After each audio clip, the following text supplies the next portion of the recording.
Okay, so today I wanted to talk about healthy eating on a budget. Just kind of like some tips and some things to think about so that you can eat a little bit better without spending a ton of money. So, I'm certainly not an expert when it comes to healthy eating. And for purposes of this episode, healthy eating can mean whatever it means to you. That might be eating only organic vegetables and grass-fed beef, or it might mean putting a little tiny piece of spinach in your smoothie. Whatever healthy eating means for you and your family, there are still things that we can do to save money in this area. It just takes a little bit of thought and planning so that you can eat in a way that makes you feel good without spending a fortune on food.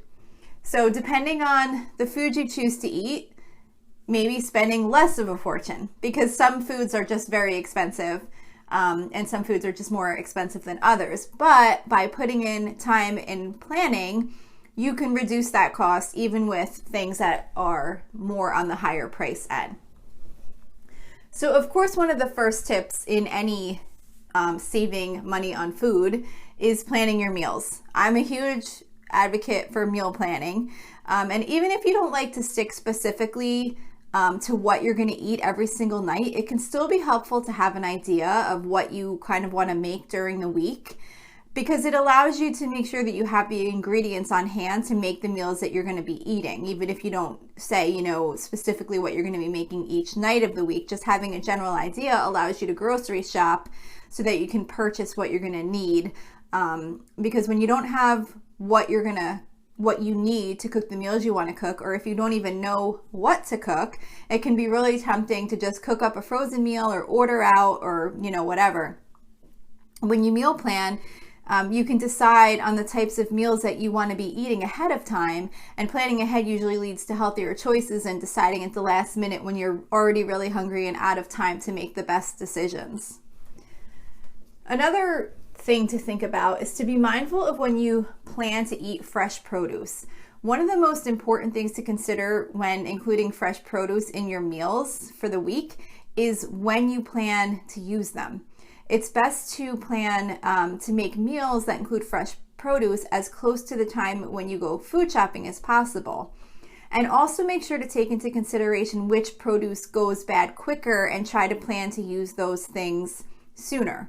Like, for example, a head of cauliflower lasts a pretty long time, so maybe that could be used later in the week. But something like fresh corn, you want to use it sooner because it tastes the best when it's freshly picked.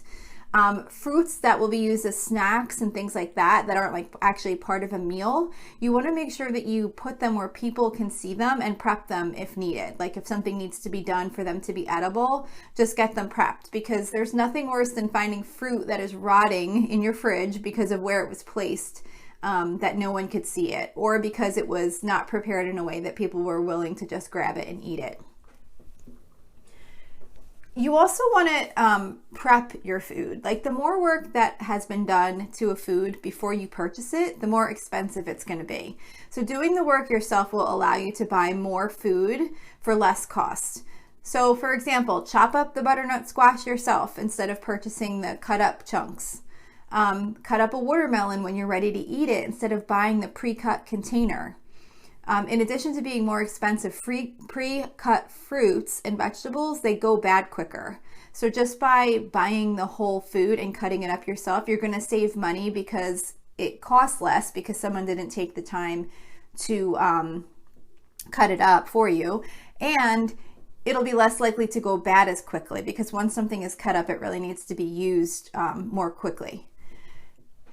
Same thing even with things like rice or other like things that you can purchase that are kind of made in a convenience way. Like now they have these like microwavable rice pouches where you just put like a pouch of rice in the microwave, but it only makes this like little tiny portion. And for what you're getting, if you just buy a regular bag of rice and just take the time to cook it yourself, it's such a huge difference. You'll get so much more out of just buying a bag of rice than those little pouches. So just think of some of the convenience foods you might be buying and see if you could possibly buy them in a more unprocessed way so that you could do the work yourself and eat better foods and save a lot of money on them.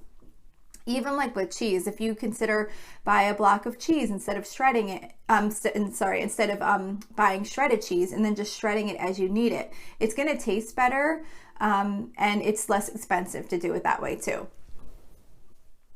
Another thing is to freeze produce to use it later. There's many types of produce that can be saved from being wasted by freezing them. One of my favorite things to freeze is bananas because they're so easy to throw in a smoothie or use in a recipe. So as soon as you see that they're starting to get too ripe and no one's going to eat them, just stick them in a bag and stick them in the freezer. I've actually, even when I was in a real rush, I have taken bananas with the skin on and not even put them in a bag and literally just shove them in the freezer. Other times, if I have a few minutes or a few seconds really is all you really need, I'll take them out of the skin and then I'll just put them in a little Ziploc bag, and then they can be more easily put into a smoothie. It's a little bit of a pain in the neck when you freeze them with the skin on, but it does come off relatively easy. I just kind of use a knife and peel it off if I need to. But those are great. You can also freeze fresh spinach. You know, same thing like you could use bananas with. You could throw it in a smoothie. Bananas you could throw in a smoothie or use in like a recipe to maybe make like banana bread, or like I have these no-bake oatmeal cookies where it's basically just like oatmeal, banana, and chocolate chips, and I think that's it. I feel like there's got to be something else, but no, I think that's it. I'll use frozen bananas. I'll defrost them and use it for something like that. For spinach, again, that can go in a smoothie, and it's great to put in recipes. Obviously, you wouldn't want to use spinach that had been frozen in something like a salad, but it's great in soup or a pasta dish or any other type of recipe that will be cooked that calls for spinach. Grapes also freeze really well and can be eaten almost kind of like a little dessert straight from the freezer, so that's another really good one to freeze. And then some vegetables need to be, some fruits and vegetables need to be blanched first before freezing. So blanching is when you put a fruit or vegetable into boiling water for a few minutes and then rinse under cold water. But before freezing fresh produce, you could just do a quick search to see if it requires blanching first. Honestly, I try not to buy things that would need to be frozen in that way. Anything that's kind of like critical to be used, I make sure I use it because I don't want to be bothered with having to blanch fruits and vegetables, but I know a lot of people do that. So if that's something that you might be willing to do, that's a great way to save fruits and vegetables to make sure that you're able to use them up. Another tip for eating healthy on a budget is to have some quick meals you can make when time is tight. Because when you have a really busy day, it can be very tempting to just order in food or just make something random, like maybe eat snacks from the cabinet or whatever for dinner.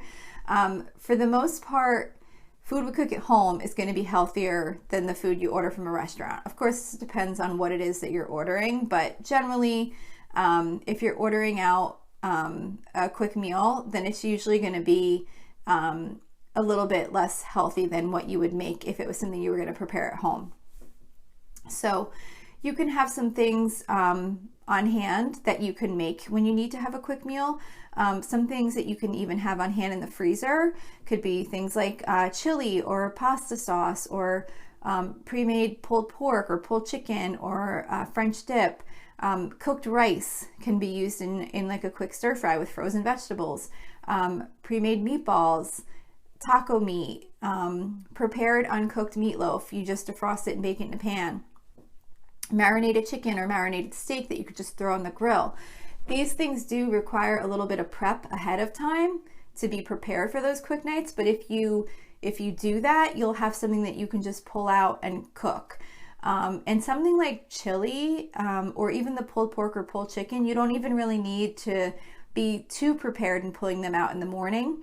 You can usually just kind of heat them up frozen like in a pot and just kind of keep warming it up until it defrosts and then fully heats through.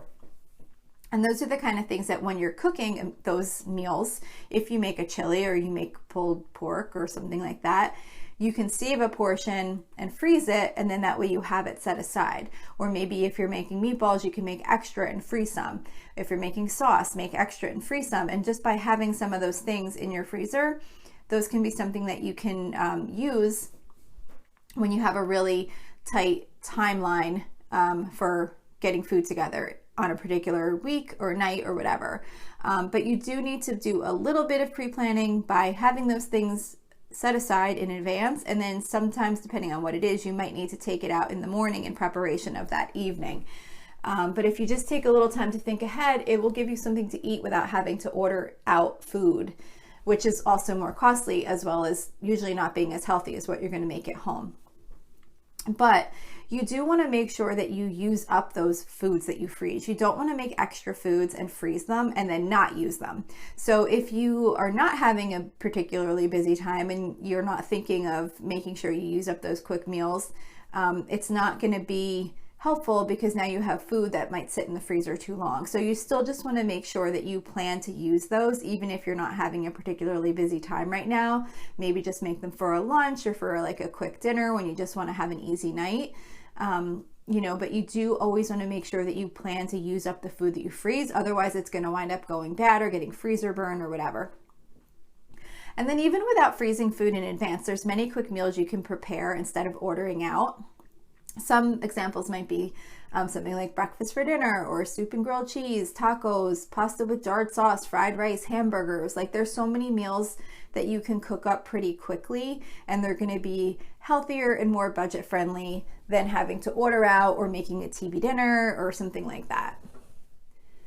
Another tip is to stock up on frozen or canned vegetables when they're on sale. Frozen and canned vegetables are packaged at their peak of ripeness, and they don't go bad unless you have them for a really long time.